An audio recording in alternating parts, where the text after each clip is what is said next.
What's up, you guys? Ross Sapp. It is November 1st, 2021. Oh my God, it's November 1st. It's a Fightful post show for WWE Raw. We are here to talk about a really good Raw. We're not going to talk football. We're going to talk Monday Night Raw. That's what you all came to see. We got Denise Salcedo here. Denise, how you doing? I'm doing marvelous, Sean. Today's the greatest day of my life after yesterday.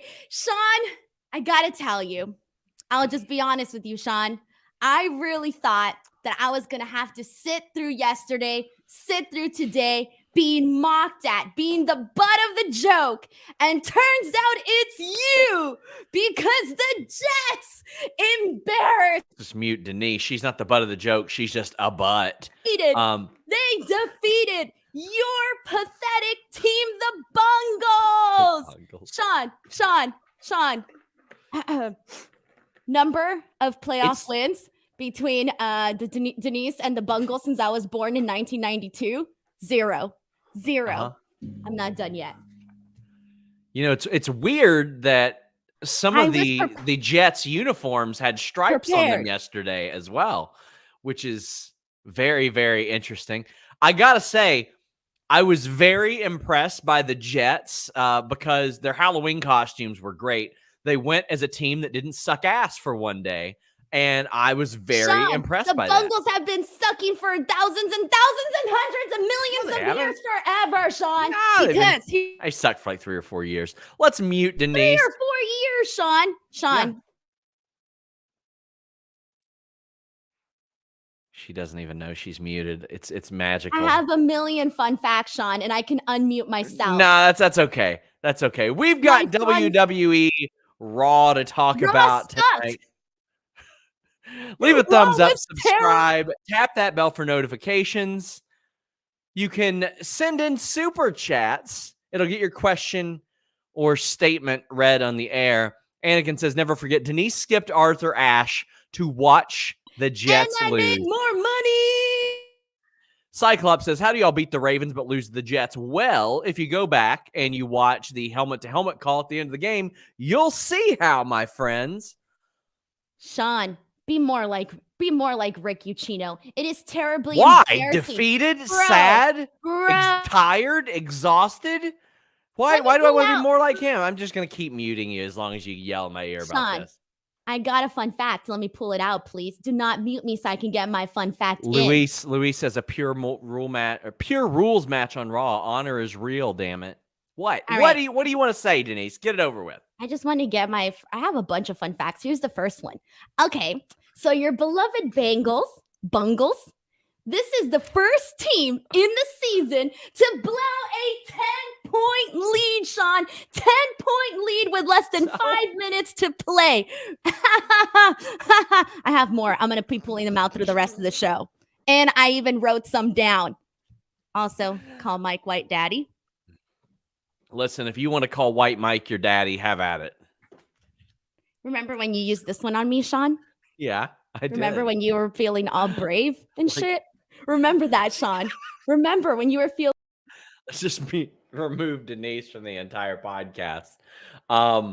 So right now, you can head over to FightfulMag.com. Look at that. Oh, you all see my dinner plate over there and my water jug. Check out the new Fightful magazine at FightfulMag.com. Cover story, Darby Allin, wrestling's next enigmatic star. I've got an interview with Dominic Mysterio. Taylor Hendricks did a great tribute to Daphne Unger. We got Shaza McKenzie writing in the Wrestlers Tribune, retro gaming, wrestling mega fans, the return of Becky Lynch, a lot more. Go to FightfulMag.com. You guys are going to love it. Plus the mailbag, all that good stuff. Denise, are you done? We've got work to do. Yeah, and nobody cares because this was a terrible show today. Sorry, no, Sean. I thought it was good. I completely disagree with your take. I actually thought you were being sarcastic when I read your tweet. No, I enjoyed Raw tonight. I thought it was good. I mean, it wasn't like all good or anything, but... Sean, are you on the payroll? Yeah, Who's your source? I need to know. Who's my... Well, that's going to take a long time. Who's paying you? I need to know so that I can get on the payroll too. You're about to be off our payroll if you don't shut the hell up. I was supposed to be off yesterday. Anyway, we've got plenty of stuff to talk about tonight. Leave a thumbs up. Please donate a super chat and get your question or statement read on the air. Anakin says, Denise, one game does not make a team better. At least that's what I keep telling myself after Michigan State. Shauna Walensky says, Denise, I have 2 words for you. Butt fumble. They won 1 game, not the Super Bowl. That's fine. Go Patriots. But here's the thing. Sean, you came in. You were the one who started it last week. You were all like, so Denise, do you know what next week is? And I was like, what? You didn't even know. Yeah, I forgot. Because you're a Fairweather fan and you just got muted. Your And I'm quarterback, unmuted.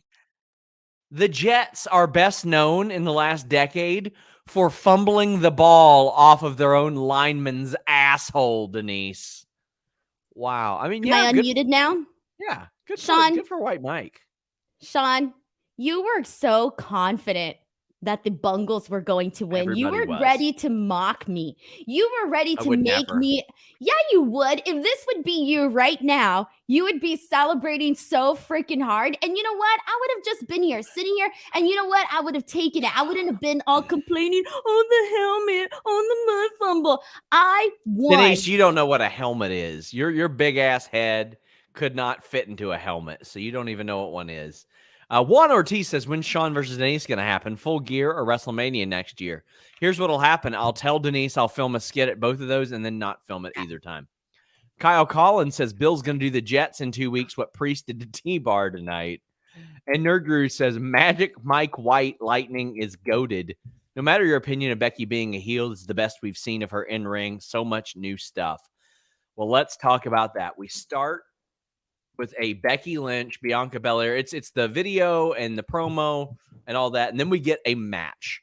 Now, instinctively, Denise, when we hear this is kicking off Monday Night Raw, everybody thinks the same thing. Well, this is going to be a screwy finish and they'll just finish it off. However, as reported on FightfulSelect.com tonight ahead of the show, not the plan at all. Big E, Kevin Owens was going to main event. This was not going to be a finish like that.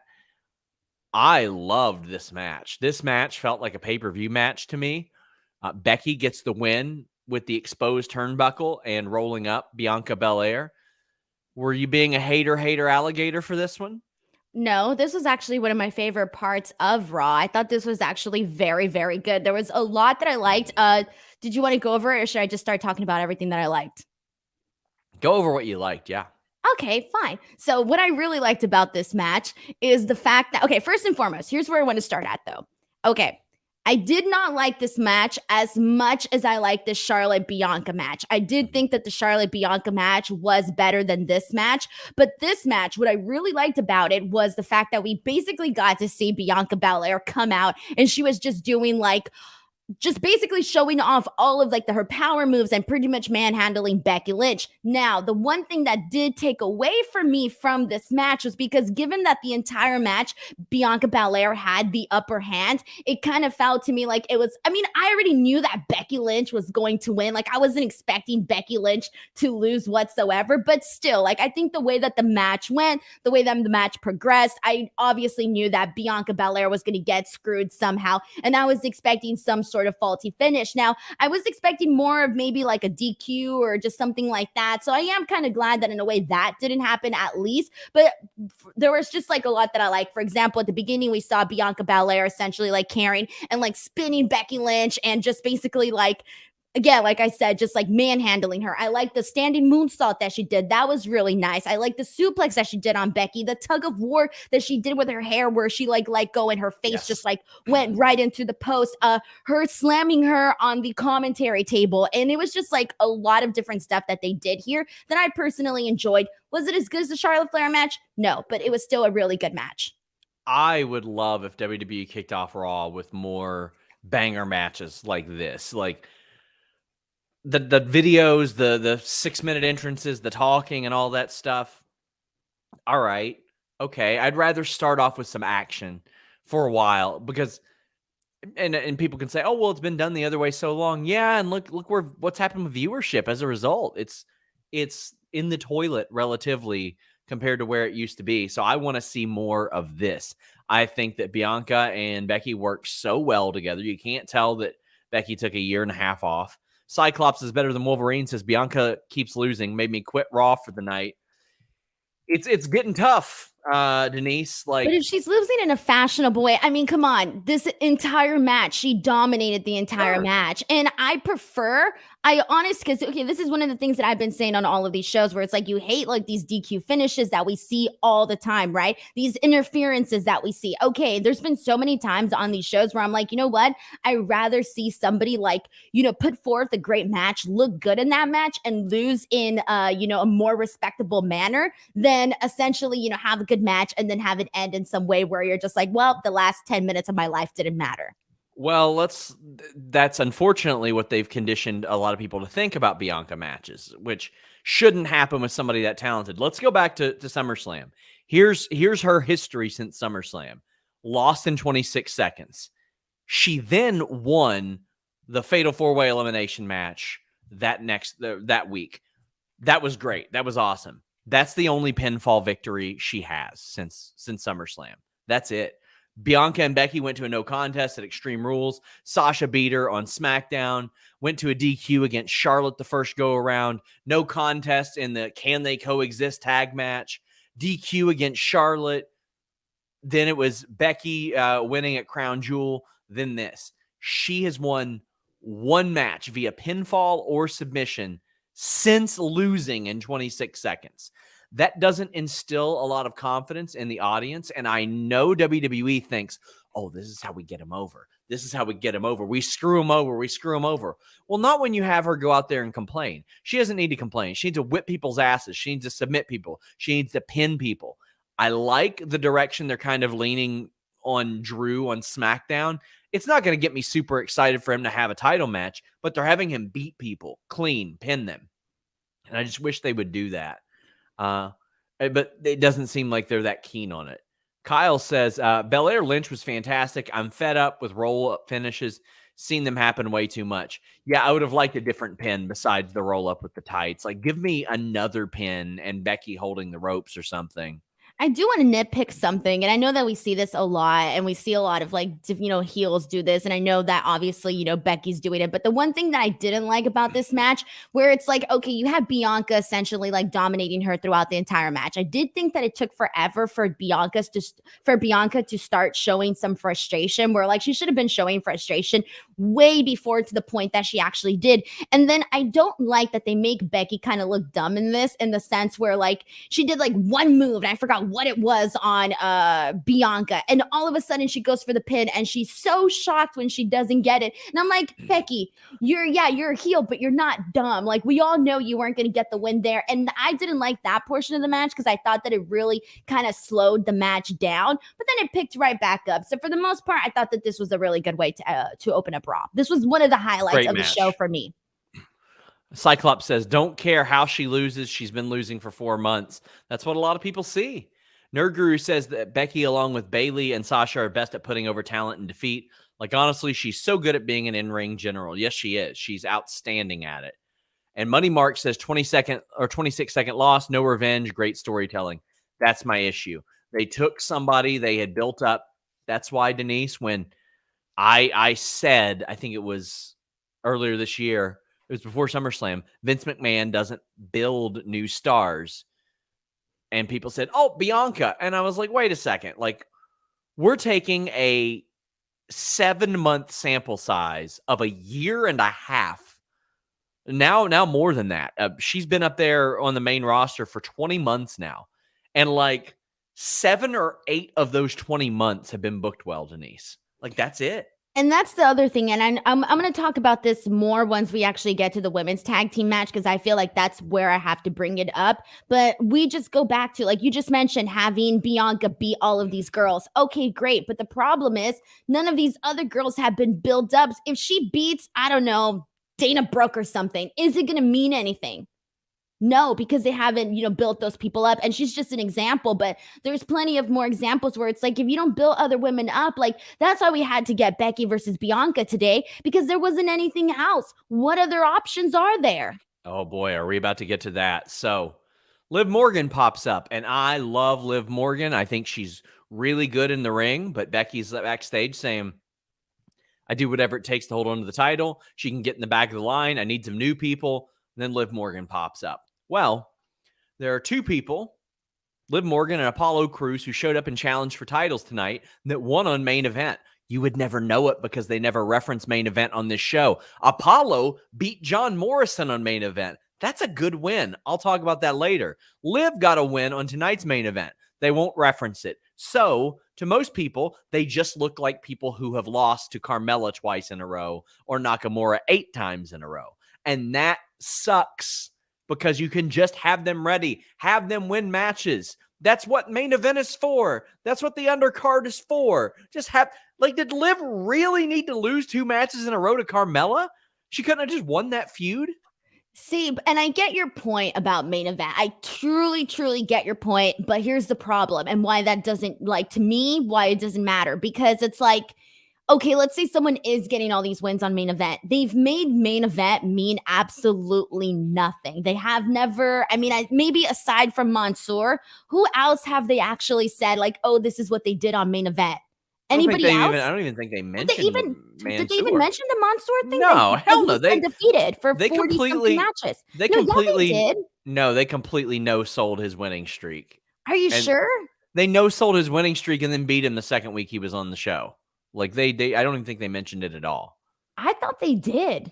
And this was commentary mentioned the streak, didn't they? I don't think so. Maybe I'm wrong, but I mean, this was the show that had the Wyatt family versus the Shield at one point. Main Event did. I'll be honest, I haven't seen one episode of Main Event in my life, Sean. I'm sorry. Surely you watched the Wyatt family and the Shield when it was on there. I did not watch Main Event at all. You didn't? I mean, I've seen clips of stuff, but like I have not watched a Main Event show. That's worth you going back and watching. That was like one of the best WWE TV matches ever. But just say Liv won a match on Main Event against Tamina. Just say it. Let people know it exists. Like, why do they act like it? It's so weird. It's like that show's living in the basement, chained up, and they're feeding it every once in a while, but they don't want anybody to know about it. That's what I'm saying. I would not have known had you just told me right now. Exactly. I had no idea she beat Tamina on Main Event until right now. This second, I just found out. Yep. Oh, man, we've got a bunch of super chats. Nacho Man Normie Summer says, we're getting Bianca, Becky at least 2 more times with Liv Morgan sprinkled in. Probably a coexistence tag team match. Queso Blanco on my nachos tonight, in case you were wondering. Stay juicy. Yeah, I imagine we'll probably get that as well. Bad one, Jam Beard says, Bianca is losing so much. This feud's killed a lot of my interest in her. Now she needs to stay away from Becky for a while. And she's a top star. She'll have to wrestle Becky. That's how they have people slotted. Richie Goodacre says, Bianca Becky no DQ after ref clearly sees the turnbuckle. Ray gets DQ'd when the ref saw nothing. This was puzzling. Well, the ref did see. He didn't. When they showed the replay, he was like, it was all happening behind him. I'm like, unless his eye goes all the way back there, the angle in which the camera was, it almost looked like the referee didn't see anything. Well, I mean, also, the refs shouldn't be stupid either. I think they should be smarter. But yeah, I mean, as far as the exposed turnbuckle, there's a bit of a precedence of that not being a DQ there. But Valob says, that's right, pal. I came here for Monday Night Football talk, not Monday Night Raw, because F all that happened on that show. No, I didn't hate it. Jambeard. Let's do this show with Alex now, Sean. Jambeard says, Main Event meaning nothing, while Dark helps lead to title feuds. Just another point to show AEW's booking is better. Denise, how many times have you heard people say, oh, they just pad people's records on Dark?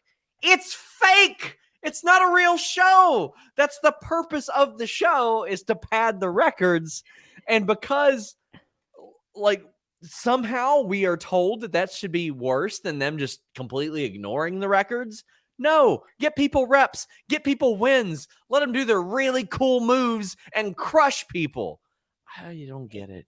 Yeah, I'm sorry. I think that's a good way to, like you said, give people wins, help people get better, and just like over. And here's the thing, though, is that they do mention, stuff about, fun facts from Dark on, on Rampage and Dynamite and all of that. And like not very often, but every now and then they say, yeah, they have the crawl with the results and everything. Yeah, ever so often, if it counts, they put it in there.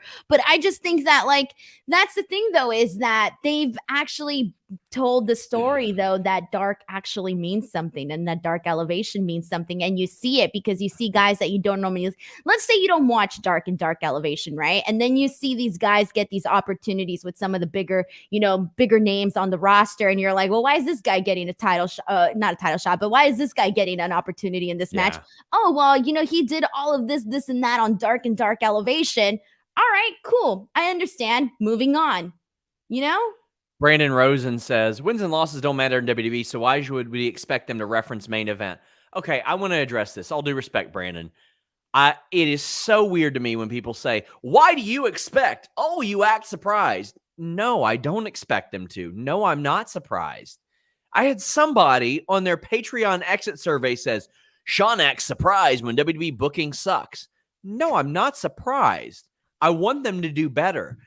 What do you expect me to do? Come here completely apathetic after sitting through 3 hours of Raw every Monday and be like, well, guys, this sucks some more. Oh my God. No, I want it to be better. I want this to be good. Someone really put that on their exit survey? Yes, it's the weirdest, most apathetic bullshit I've ever heard. Yes, I want this to be better. Yes, tomorrow I want Vince McMahon to wake up and say, God damn it, pal. You know what? I would like main event to start mattering a little bit. It doesn't have to be must watch, but maybe we can do it to get people some wins and then reference it on Raw. Well, that's the thing. If you're wasting time and effort and all of that into main event, you might as well make it be something and incorporate it into the show, at least just a tad bit. Yep. Cyclops says, I have loathed Becky since the heel turn. Big yikes. Well, we got a bunch of main event comments too. Anakin says, that's why people comparing Dark to main event is always stupid. Dark matters. Britt got her title shot because of Dark. Omega as champ wrestled a tag. I mean, they could have a lot of people wrestle on that show, get wins. That's all it takes. Just put them on the show. Kyle says, talking about main event and them not mentioning it makes AEW constantly referencing Dark and Dark Elevation even more important. And KE775 says, WWE should make main event more meaningful so they can showcase talent not on the show like Cross, Lee, and Knox. T-Bar should have been featured more. He's great that way. You can present talent better. I mean, that's all you got to say is Apollo Crews picked up a few wins on main event. That's it. Sean, not that I just realized something, but I just remembered that I need to say that, why are we expecting a mention though of main event when you have people being called up from NXT, to the Raw SmackDown roster, and we hear nothing of their accolades? They could have been building up all these accolades for Keith Lee. They could have mentioned that he was a double champion. Did they even mention that? Vince barely watches that show. Well, that's what I'm saying. It's something that you would mention, though. So I could be like, oh, man, this guy was a double champion. Hell, I don't watch NXT, but I'm going to pay attention to this guy. There's people out there like that. So I'm like, okay, if they're not going to make any mentions of this, whatever guys and accolades they have on NXT, why are we expecting them to do that for main event? Western Kentucky's Mike White says they should treat main event like AW treats Dark. Maybe recap it for 30 seconds on Raw. They have 3 hours to fill. I don't even care if they recap it. Just acknowledge that it exists. That's it. Lots of Jets super chats.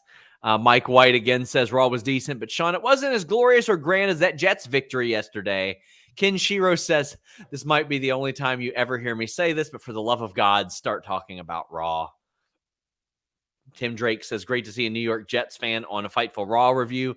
Go Jets. She's dressed as one for Halloween. She doesn't know shit about the Jets.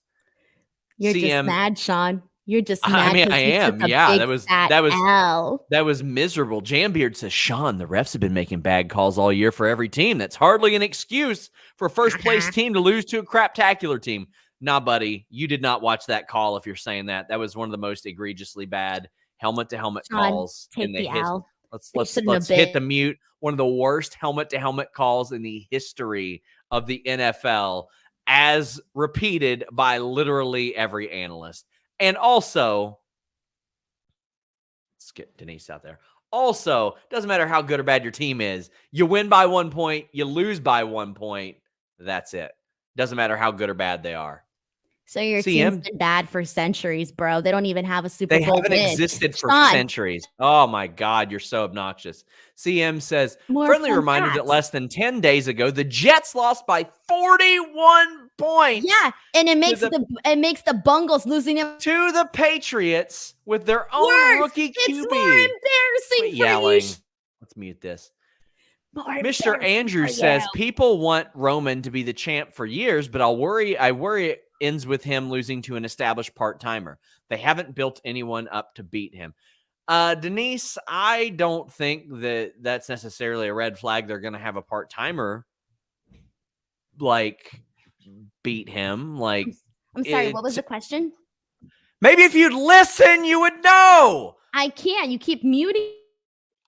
Me muting you doesn't mean you can't hear me, No, Denise. but it loses my focus, so I stop paying attention. Do you think they're setting up Roman Reigns to lose to a part-timer? I don't think No, him I don't losing. think so. I don't think him losing is even in the cards yet. At all. And Jambeard says, I agree the call was one of the worst all year, but never should have been that close in the first place. Doesn't matter. Win by one, lose by one. That's all it takes. Orlando says, I got to say, I thought Raw was good tonight. Love Becky versus Sasha, or I think you mean Becky versus Bianca. Good match between KO and Big E. They're not a sponsor tonight. Please put that down. Good match between KO and Big E. Sean, are your feelings hurt right now? No, you're annoying, Denise. Sean, your feelings are hurt. Denise, you know what you remind me of? You remind me of a woman who flew from LA to New York to watch a Jets Sean, game. isn't that sad that that's the only attack you have on me? You're reaching now. It's a hell of an attack, Denise. You flew Yeah, to watch the Jets lose 3 days before Danielson and Omega. People are going to turn off this show, Denise. Let's talk about wrestling. Then your team should have won, and people wouldn't be turning off the show. Oh my God, this is painfully Sean. annoying. Muted. Macho Man Normie Summers says, why can't they cut back on promos and have Bearcat T-Bar wrestle for 10 minutes? Does Vince even know how good that shit is? Denise, Bearcat wasn't even on the show tonight. No, he wasn't. I mean, that seems like a pretty rough follow-up. Well, you know what? Well, I was going to say, you know what? They don't have to like always put everything on every show. But then again, it is a 3-hour show, so they do have time. So never mind. I take back that argument. Pedro says, I want to cry. I do, because this is the worst review show we've ever done. Kenshiro says, who gets what after the divorce? Denise can keep all that horrible Jets bullshit. That's for sure. We got people cheering for the Patriots. Denise wearing Jets merch, but she lives in LA. That's because she's a fair weather fan. Hey, Sean. What? I got some fun facts. You ready for one? No, I'm ready to review this show so I can go to bed before 2 a.m. Sean, you were 5 years old. Last time the Bengals. Yeah, let's not disclose personal information on the stream, please. Jambeard says, hello, I am Springsteen. Nerd Guru says, why has no one mentioned Survivor Series? We are 3 weeks away from Survivor Series, and there is no mention of the show. There's no mention of... There have been passing mentions over who faces who, but that's it. Like, we don't have any, like, real hype for this. Why do you think that is? Well, I think it's been like that for the last couple of pay-per-views. I mean, aside from SummerSlam, I don't remember the last pay-per-view that had any hype. I mean, they 2 years ago, they had the big invasion angle with NXT that they fell into. Well, that was pretty good. But in terms of they need to switch it up, one of the big arguments that we had during Survivor Series season was that there was really no stakes. It was just the brand supremacy thing, but that was not enough. And even when you have, for example, an entire brand dominating Survivor Series, and then even afterwards, there's no mention of that whatsoever. What's the point? We've got the 24/7 segment backstage. Reggie doing more parkour.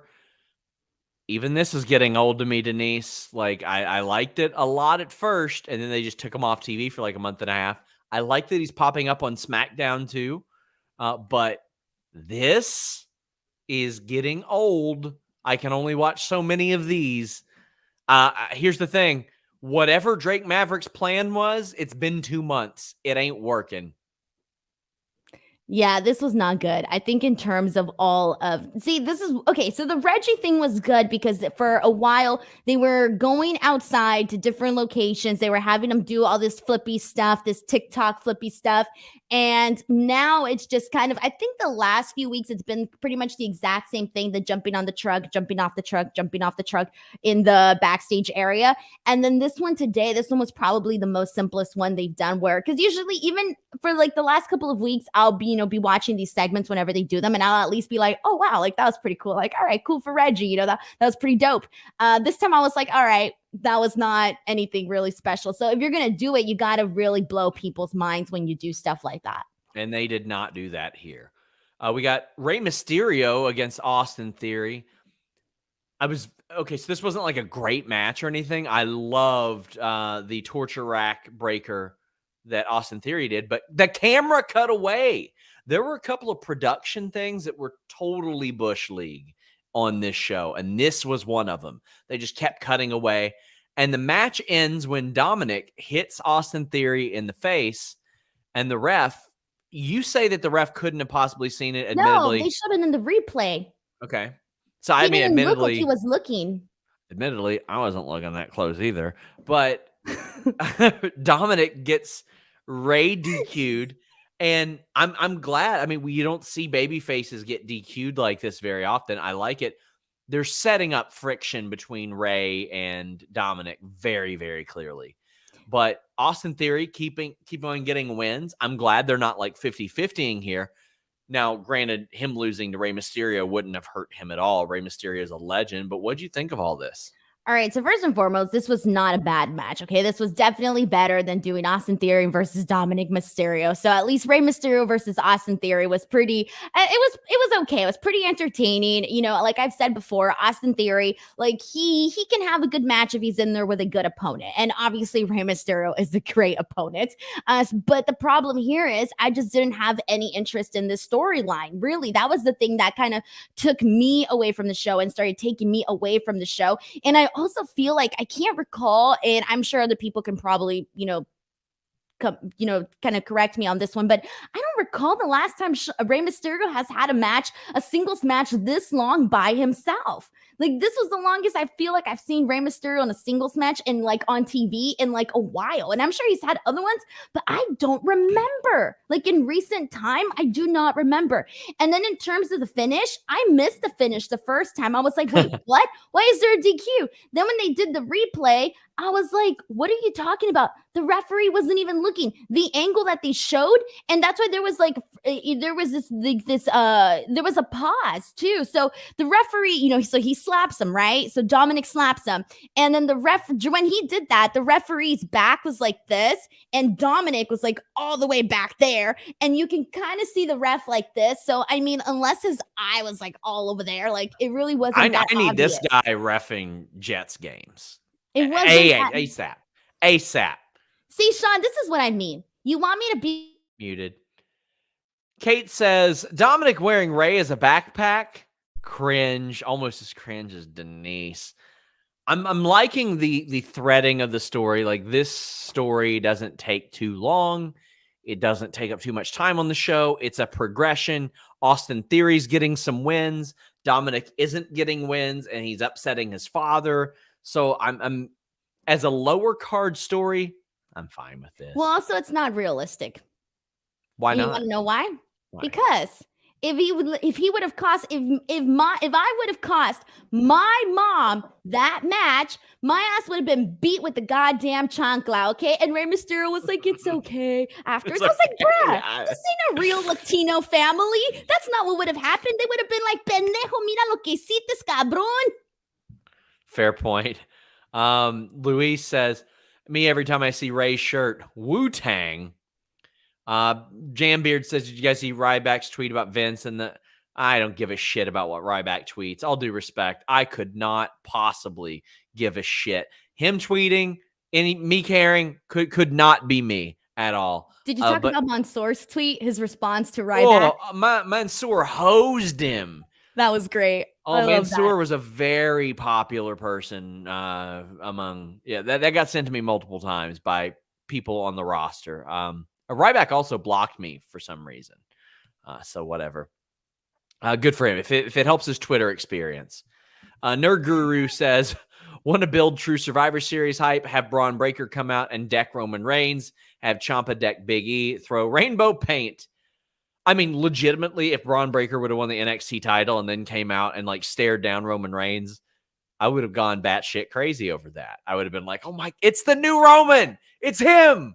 Like I would have loved it. Now, a lot of people wouldn't have, but Brandon Charles Powell says Drake Maverick would just have us let it play out. No, thank you, bro. I still get those comments to let it play out. And I'm like, all right. Only sarcastically do I get them anymore. Oh. Anakin says, did you see the excerpt in Mox's book about Kevin Dunn?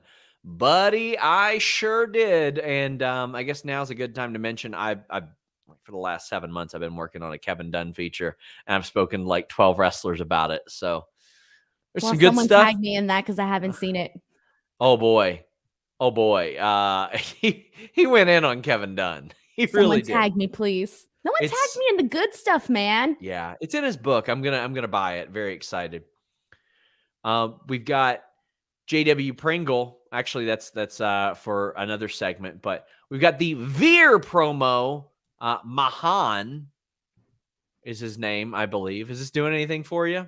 I missed this. I was washing dishes, but I heard like they were teasing somebody, and I was like, I'll sit down and find out right now. And then I saw somebody tweet about Veer, and I was like, oh, it was about Veer, but I missed the actual thing. But was it the same thing they did the week before where they said Veer's coming to Raw? Did they change his name? Same thing. They added like Mahan to it as well. So it's Veer Mahan now?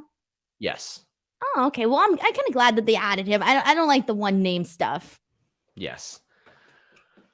We have the Dirty D-Wags against the Street Profits, and you got RK Bro on commentary. I loved RK Bro on commentary because we never hear Orton on commentary. His word carries a lot of weight. Riddle's does not, but it's a nice contrast. And I thought this match was really good. I've seen it, I feel like, a billion times, but there's still stuff that I like. There was a catapult into a DDT that I thought was really, really amazing. And Randy Orton was like putting people over during this match, and that works really, really well. But you don't seem like you enjoy this that much, Denise. Sean, you know when you're driving and you zone out and then you come back and you're like, what the frick? Like, what happened? Oh, shit, I wasn't really paying attention. Damn, I don't know how I made it over here. That's exactly what happened to me during this match. I'm sorry. I have seen this match a zillion times. I was dead during this match. I'm sorry. And when the parts that I did pay attention to, the crowd wasn't into it. I saw people full on looking at each other, having conversations in the front row. And I was watching them have a conversation. Did you see that shitty call in the Bengals-Jets game? Yeah, I did. It was one of the worst of all time. I don't want to say anything anymore because I'm just going to hurt your feelings. Denise, check your mentions. I tagged you in it, says Anakin. Thank you, Anakin. I appreciate it. So another weird thing happens. The whole finish was so stupid. The finish and the aftermath made me go, why did I watch this? Denise, Montez Ford, a former tag team champion, is on the top rope, and Omos's music hits. And I don't know what it is about WWE where they think that people need to be like, music? What? And then lose. How do they book people to be this stupid to where they're like, music? No way. Well, that's Omos's music, so I better hurry because he's going to get down here real quick, as if that man is lumbering down there. Why the hell do you give a damn? Either he's going to get you DQ'd or you can just hit your frog splash and win. So weird. Why Sean, didn't you say you liked this show? This is the same thing you did to me last week. You said you liked it, and then you didn't like anything on it. I like plenty of stuff on it. I like the action in the ring. In fact, most of the stuff that I like, we haven't talked about yet. But all right, well, I just mentioned a bunch of things I liked. Orton, I liked the DDT, I liked the in-ring action. But you're finding like very specific things. It's like, oh, I like the way Matt Riddle Well, smiled. Denise. You know, like, come on. I know that in the middle of all your trolling, you might have forgotten this, but What? that's our job. Okay, fine.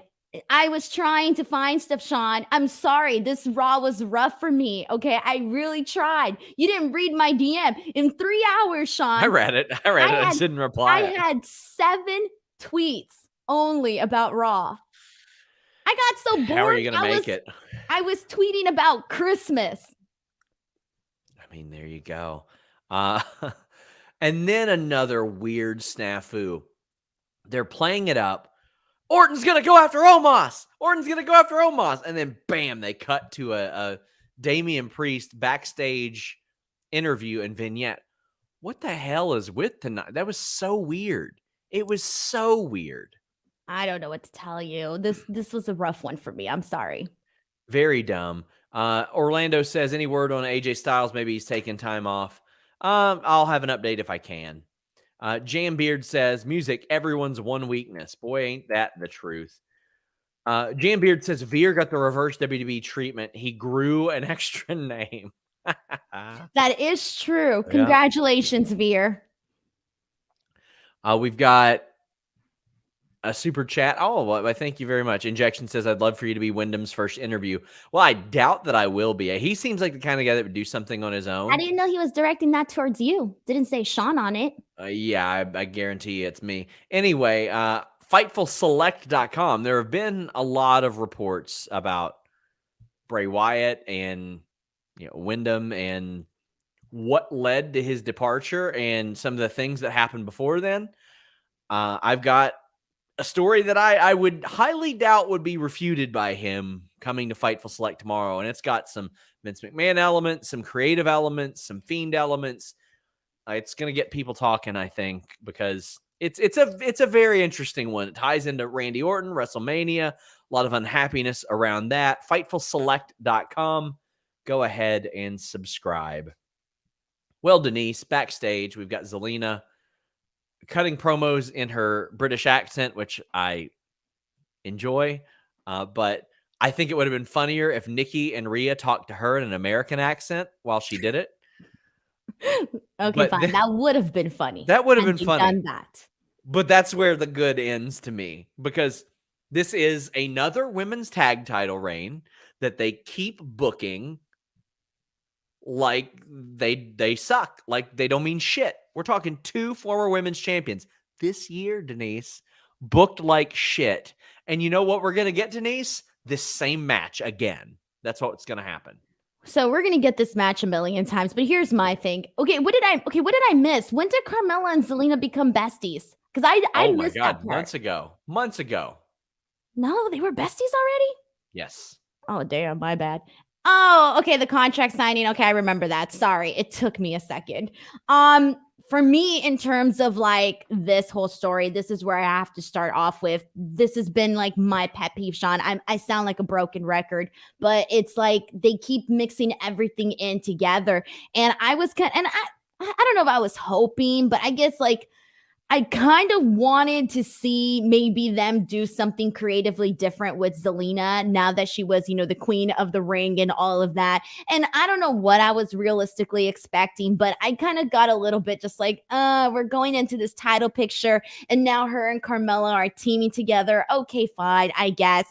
But for Nikki and Rhea Ripley, it's like their idea of them as a tag team made sense in the beginning. And I was here for it. I really was, because I knew they weren't going to be in the title picture, etc.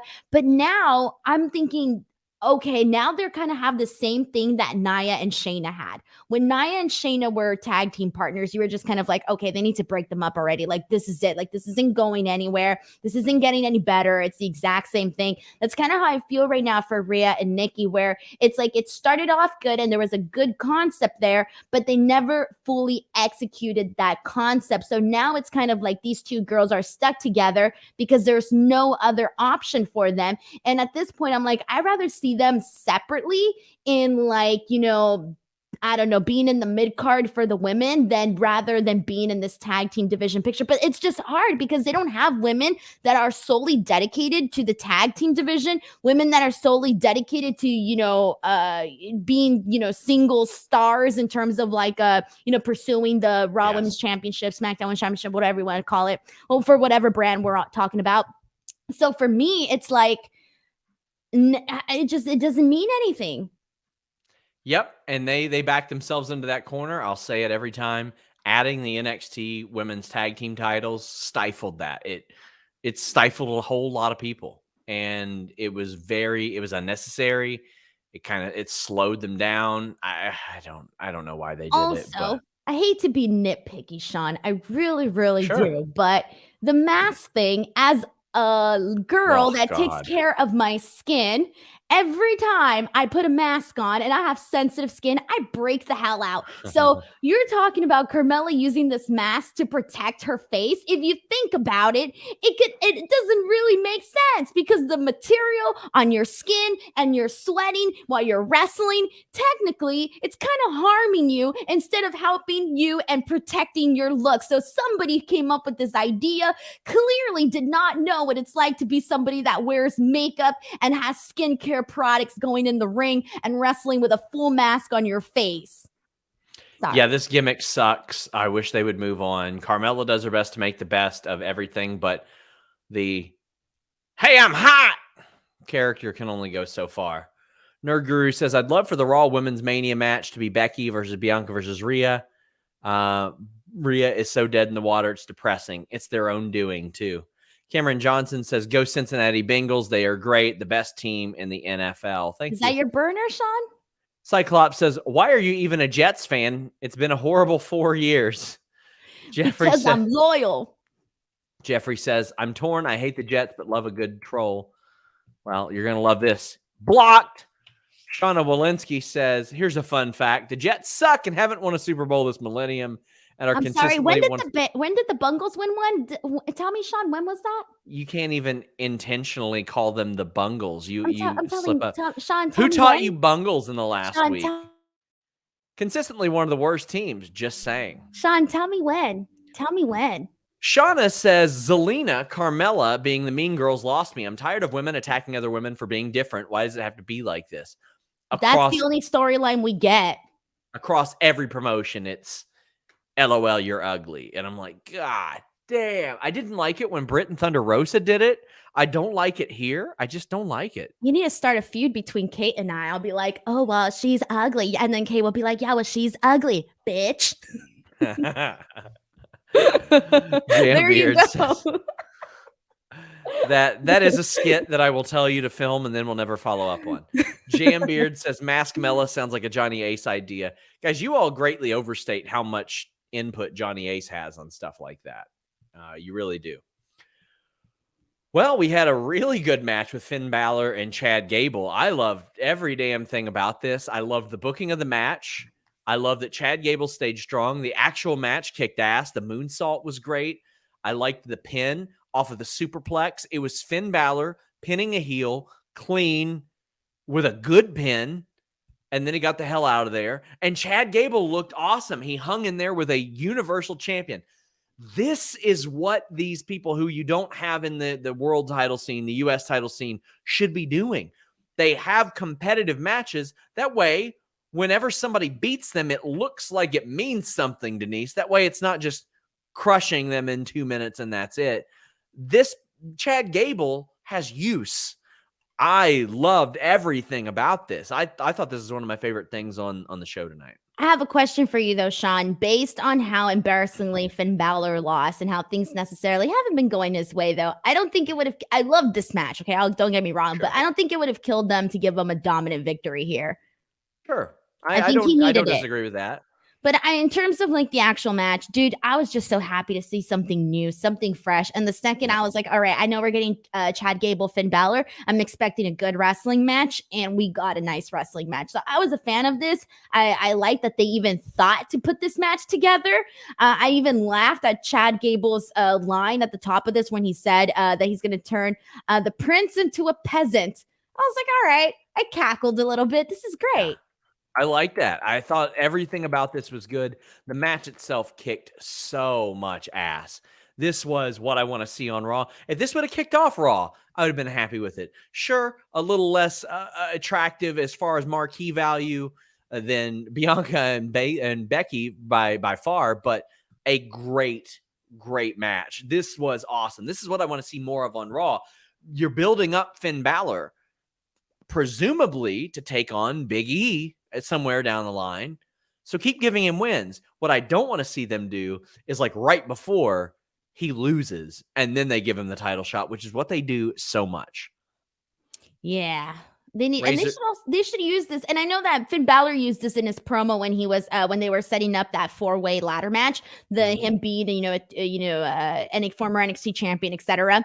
They should use that more. Speaking of the argument that we were having earlier about them incorporating some of those NXT accolades, do that for Finn Balor in this if you want to help boost the guy up. I agree, guys. Get your super chats in and get your questions or statements read on the air, and leave a thumbs up if you don't mind. R26 saying the Joshi article in the new Fightful mag was A+++. It was really, really great. Fightfulmag.com over there. Make sure you guys check that out as well. Razor says we need Fightful BTE type skits. We do them every so often. It's just a matter of actually getting together and filming them and doing stuff like that, but I haven't in a while. Although I did repost. Doesn't Jeremy do them? Jeremy does them all the time. Yeah. Yeah. Jeremy does them all the time. I've gotten a little busy for that. But I did do a Grinch song for Denise last year. That was last year. You got to re-upload that like come Christmas season and like repost it up in a brand new tweet. So much work. I don't know how I found the time to do that, but it was worth every second. As I did it, I was like, I should be doing something more important right now. I really should. What else we got on this show? Oh, boy. Another thing that I love, Denise. What was Damian Priest? Yes. He and T-Bar beat the shit out of each other. It ruled. There were 2 spots in particular. 3 that I really loved. 1, Damian Priest made that table explode. And then T-Bar off the second rope did a choke slam backbreaker. Holy crap. And the Super Samoan drop. It seemed like the last couple of weeks that a focus has been put on wrestling, in-ring wrestling more. This is what they should have had T-Bar doing the last year. This is definitely what they should have been doing with him, like you said, for the last year. In terms of like the table spot was great. T-Bar tying up Damian Priest in the ropes and just like smacking him nonstop. Did you see Damian Priest's stomach? Yes. After that, he had all the marks of the candlestick shots on his stomach.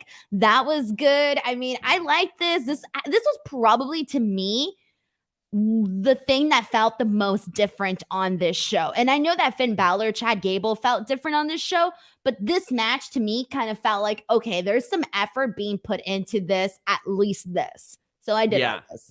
And, I thought for a second, like, okay, maybe T-Bar will end up winning this somehow because it's WWE and you know how they book shit. But they made him look like a threat tonight. He looked like a threat. And he should have looked like a threat a long time ago. He should have been put in this spot. I believed every single thing that he did, every offensive maneuver I bought. This is the type of guy Vince always liked, the really big dude. Now, a lot of times he'd like them as broad as a barn. That's just not the way that athletes are built these days. They're built like athletes, like these 2 people are. They can do incredible athletic things. You got people running the ball up the floor in the NBA that are 6'8". So, I mean, let your wrestling reflect athleticism in the world as well. Sheldon says, T-Bar and Priest had a good match, but Priest's new theme is terrible. My God, no wonder we can't have nice things. It fit him a little more tonight. I thought it seemed like he. Why are you shaking your head, Denise? Because I love the old song. Oh, I love the old theme too. So I'm sorry. Like when you were up here, like I can't. It was my favorite theme song. So everything else was just good. They were gonna have to find something better, and this wasn't better. We just had this conversation too in our theme song ranking. Yeah, it was way, way better. It was. I felt like this week he was feeling it a lot more than last week. He had workshopped it, the entrance a little bit more. It's just like, why move from what you had I to think they this? did it. Yeah. I mean, they because of obviously the character change and they don't want him having, coming out here and doing Sure. the, all of the stuff that he was doing prior. So I get why they did it, but it still makes me sad. Kenshiro says commentary calling Priest the walking embodiment of the eternal struggle between good and evil gave me flashbacks to my college writing workshops. It's such a weird thing that they're going to fit into every single match that he's got. Well, people don't really talk like that. You're the embodiment of good Of versus eternal evil struggle. or Yeah. internal. Oh, I can't even say it. You made it sound way more normal than it was. This guy is effortlessly cool. Like every time I see Damian Priest, I'm like, he seems like a cool dude. Seems like somebody you would hang out with. Seems like just somebody who could whip everybody's ass. And yeah. And Phil even mentioned he explained to me why he did the Archer gimmick. Then they just dropped it because he actually likes archery and he dug that. Matt James says last week they were talking about a Priest heel turn, or we were talking about one, and now we're getting Apollo Crews in there. Why can't we get Lee versus Priest? When the music hit, Denise, I was like, is that like Bearcat Lee's music? Because that would make sense. No, it's Apollo freaking Crews. Fantastic athlete, fantastic performer. This gimmick sucks ass. It doesn't for some reason. Okay, on SmackDown, it was tolerable. Like it got by. On Raw, I can't stand it. I can't stand it. Like, I don't know why. I tolerated it on, SmackDown, but for some reason, it's not sticking properly on Raw. Well, you know what happened the last time you saw Apollo on SmackDown? He was losing an Intercontinental title match to Nakamura. You know what happened before that? What? He was losing like a 10-man tag on SmackDown. You know what happened before that? He was losing a tag match on SmackDown. What happened before that? He was losing his title on SmackDown. What happened before that? He was losing a contenders match on SmackDown. How about before that? A 6-man tag. How about before that? Another tag. How about before that? He lost a Money in the Bank qualifying match. That's what you've seen of Apollo Crews on SmackDown. He won a match on Main Event last week, but nobody knows that except for me because I'm the only one who watches it because it's my job. You have a guy come over off of 8 straight losses. Audience one. My God. Okay. After he won the Intercontinental title, he held that title for 4 months and he successfully defended it. Like, I think 1 or 2 times, and he just lost all the way around. Like, they have completely nerfed him. I do not give a damn about this character, and that's a shame because I love Apollo Crews as a performer. You haven't even gotten into his Raw stuff, what he was doing before that. I don't want to think about it. I feel bad. I feel bad because for a while, I think that, this new character, and they gave him a lot of, they gave him Commander Z's, they gave him, they gave him mic time on SmackDown, and they gave him a lot. And for a second, it was working. And then it just all completely unraveled. And it's just not working, like I said on Raw. It's just not working. Like, I do not buy that Apollo Crews is going to beat Damian Priest, but the reality is he's going to beat Damian Priest. He's going to beat him in a non-title championship contenders match because Commander Aziz, looking like a cartoon character, is going to throw him into the table or hit him or something, and Apollo Crews is going to sneak out a victory. That's what's going to happen. Joe Wood says, I think a Priest heel turn is coming, usually when they start taking away everything the fans cheered for as the entrance. I thought it was already here. Follows. You would think. Oh, I loved the camera. The camera zooming in on his face after the table spot. Oh, that was cool to me. Yeah, that was cool. And he I liked like him just basically looking like all pissed and stuff, but like amped about it. Yeah, that was good stuff. And him dropping T-bar on his head and that finish was good too. Jambeard saying Priest being half good and half bad feels like they're trying to recreate Aleister Black. He's never truly evil. He's never truly good. Yeah, it seems like they were like, oh, maybe that guy was onto something.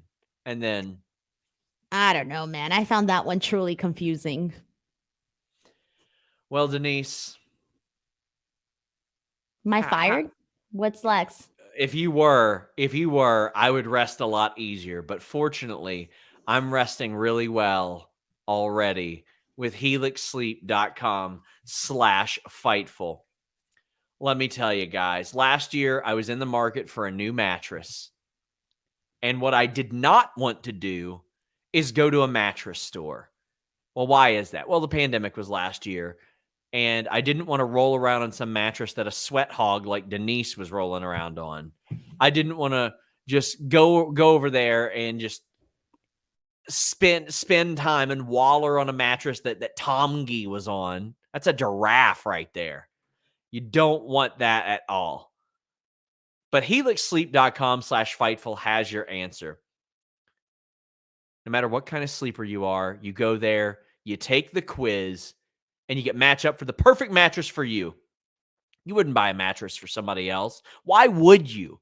You go there, you test it out. Well, with Helix Sleep, you don't have to do that. They have soft, medium, firm mattresses, ones that cool you down, ones that align your spine, ones that are for plus size sleepers as well. I used to just be a back sleeper. Now I'm also a side sleeper because this mattress has worked out so well for me. I matched up with the Dusk Luxe model. And if you're looking for a mattress, you take this quiz, you order it, you get matched up, it ships to your door for free. You don't have to go to a mattress store again. And it's got a 10-year warranty. You try it out for 100 nights risk-free. They'll even pick it up for you if you don't love it. Helix is offering up to $200 off all mattress orders and 2 free pillows. Those pillows have changed my life as well. When you go to helixsleep.com/Fightful, also hit them up on Twitter @HelixSleep.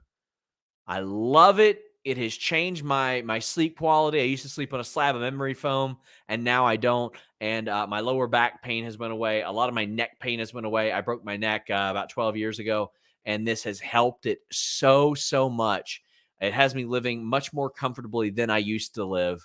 It's the top overall mattress pick of 2020 by GQ and Wired magazine. Real mature, Denise. I'm sure our sponsors love that. Why do you put me on camera? Am I muted? Oh, sorry. I thought I was muted. Why you put me on camera then? Take me off the camera. I'm paying you. You have the power. I get you off the microphone right now. So we've got Seth Rollins and Big E out for a promo. Seth Rollins doing his little braggy stuff. Big E confronts him, and they are interrupted by Kevin Owens. And Seth Rollins had been challenged by Big E already, and Seth's like, nah, I don't want to do that. No thanks, bro. But Kevin Owens comes out, and he's like, well, I want a match with Big E. I had no idea they never wrestled before. They have never had a singles match, Denise. So they set it, never, ever. So they set it up for tonight. What did you think of the promo that preceded the match? Well, I think we need to talk about the Kevin. Are we talking yet about the Kevin Owens line where he said the 3 years and 3 months stuff? Yes. Kevin Owens said, no matter if I'm here for 3 months or 3 years, I'm always going to give these fans something to remember. His contract legitimately is up in 3 months. Do you think that was an Easter egg in the terms of, hey, he's leaving at 3 months, or hey, he's going to be signing an additional 3 years? What does that mean, Sean? Should I be reading in between the lines? Okay, so I know a little bit about this situation, but what I'm about to talk about, I don't know. So I would assume that if he signs with WWE again, it would be for 3 years. I think that was a reference. Now, I don't know if they've offered him a new deal. I don't know if they've offered him a 3-year deal. It just seems like to me, based on me knowing that his deal is up in 3 months, that he's probably got a 3-year deal on the table. That is me saying, I think. Please, websites, do not report me as saying that I reported that, because I didn't. I think that absolutely was an Easter egg, Denise. I think that's him saying, hey, guys, I'm weighing my options. Am I going to leave in 3 months, or am I going to sign a new 3-year deal? I think it's what he was saying. Yeah, I feel like he wouldn't have been so specific in the number that he said. And you could get away with it easy, right? Because you can be like, oh, yeah, like 5 months, 5 days, 5 hours, right? That's such a common thing to say. It could possibly mean nothing. But when you already know the whole 3-month thing, and then he says the 3-year thing, you can't help but to read into that. And Kevin Owens seems like the guy that would kind of have fun with the people and kind of, throw something in there to get people thinking. So he could be there jerking us around or being legit. Did you notice the Big E line? Big Which E one? said there can only be one face of Monday Night Raw. This isn't Mount Rushmore. Mount Rushmore was the group Kevin Owens was in with the Young Bucks and Adam Cole. Yeah. Oh, I man. love Okay. that stuff. And if you're WWE and you get wind of that, lean into it. People love this type of stuff. It makes you feel a little bit more rewarded. Mike New York says, did Vince forget that Survivor Series is the next pay-per-view? It's likely. By the way, guys, send a super chat. We are heading down the home stretch. We're at the main event already. Nerd Guru says KO could be booked to absolute crap on the way out, yet he will still take these crazy bumps for us. He loves the fans. I'll always love KO, but be all elite. I think Kevin Owens has got a place either place. You know what? Like for me, I think it depends on what they look. If I'm WWE, I would put and I want to keep Kevin Owens, which I'm sure they do. I would do everything in my power to be adding some very interesting storylines to basically convince him, like, hey, like, look at what we did with you the last 3 months. Hey, this is our plan moving forward, what we can do for you. Now, again, that's me thinking in terms of wanting to keep an employee. Now, will that happen? That's a totally different story. To me, that's what you do. To me, you don't bury somebody. You show them that they're valuable, and you show them that you book them like Adam Cole. You book them like Bryan Danielson. Now, granted, did those work out for them? No, they didn't. But look at how Adam Cole and Bryan Danielson are talking about the company on the way out. I had people in a story that I reported this weekend in WWE that are like, yeah, we think the door is very open for Bryan Danielson. So. And yeah, I mean, like, they just got to do it. They just got to do what they got to do. That's it. They got to at least try. That's the thing. Like, they got to at least try, maybe put some effort to, you know, maybe get him thinking about this and not have it be such an easy decision. Yeah. JW Pringle says Rollins stole his grandmother's couch and wore it as a suit tonight. Shame for Mr. Rollins, for shame. Stephen Levi says, love the subtle references to KO or in the KO Seth Big E promo. The Owens contract, Homelander, Mount Rushmore, and a lot of matches. They did. It was a very good in-ring night, and this match was a part of it. But, oh, my God, Kevin Owens squished Big E like 3 times. The cannonball, the senton, the swanton. Holy crap. That's the thing, Kevin. Like, I've been saying this, and it was true. When Kevin Owens says, like, he'll bring it, like, no matter what night he's on, it's the truth. Doesn't matter what card he's on. Doesn't matter who he's wrestling. Doesn't matter if it's on a pay-per-view, if it's a title, non-title. It does not matter. He literally brings a lot of excitement to what he does in the ring. I thought this was perfectly fine. I honestly wish that I would have been more interested on some of the other stuff that happened in the show, because by the time we got to this main event, I was worn the hell out, and it did unfortunately take away some of my interest in the main event. More so if I would have had a lot, you know, had the show been good leading up to the main event, I would have felt a little bit more invested, but unfortunately it did take me out a little bit. And even with the Seth interference, I didn't really feel like it took away from the match. It was fine. Yeah. I thought this was a good main event, a good way to end the night. Loved the match. Seth tried to get Kevin Owens to sort of join up with him. He's like, listen, I help you tonight. Maybe you help me down the line. I give you the first title shot. And Owens is like, no. But Owens sees Rollins interfere and still tries to capitalize on it. Big E wins anyway, which a fantastic match. And Big E does not trust Kevin Owens afterwards. He's like, I saw that. I know what happened. And Kevin Owens is like, listen, man, I'm sorry. I'm really sorry. Kevin Owens, on his own self-fulfilling character arc since turning babyface, Denise, has been, I know I was a piece of shit. I'm trying to not be a piece of shit. He references it constantly. And he's in there with maybe the other guy who is the best at trying to make everything matter, Big E. And Big E hits him with a big ending, and he's like, I haven't forgotten you. He's like, I know you're the guy that showed up and said your name was Big O and teamed with the New Day and then turned on them. He's like, I have not forgotten about you. I love that, Denise. Why wouldn't he? I did too, because a lot of the times, they make the champions look dumb. This was Big E basically saying, I'm not going to be an idiot and I'm not going to fall for this stuff. So I like the fact that Big E didn't just necessarily be like, all right, cool, we're on the same page. Nah, he reacted, and I thought that it made him to me a stronger, more respectable champion. Like, it just added to his character and to his depth, and as a champion. I thought it added so much to him. Joel Wood says, I'm confused why WWE would invest time in teasing Kevin Owens' heel turn later in the night if he's just going to leave in 3 months. Well, stay confused, because there is nothing set. Like, they don't have a guarantee he's going to stay. So that's what they're doing. They are teasing a turn, and he might leave in 3 months. I mean, I can't give you I can't make it make sense to you, but they do that type of stuff all the time. They do it to cater to whatever it is that their story needs to be. Jambeard says Seth came to Raw dressed as a pumpkin pie. Amazing. And they were both wearing orange, so it was like, yeah. I feel like I'm seeing two pumpkins. That was great. I like it. I can never guess Seth Rollins' outfits every week. He always. I swear he's got to rent those. There's no way.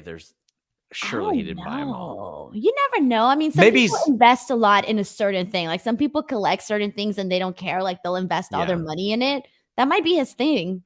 Luis says, just for Sean, Big O Wangston. That's probably my favorite interview clip ever. Ty Noel says, I'm ready for Kevin to go back to Kevin Steen and be on screen with the Bucks and Cole in the next couple of months. Well, it won't be the next couple of months. It'll take at least 3, my friend. But I think a lot of people are as well. I think a change of pace for Owens, even for a couple years, would probably be a good thing. But I guess we'll see.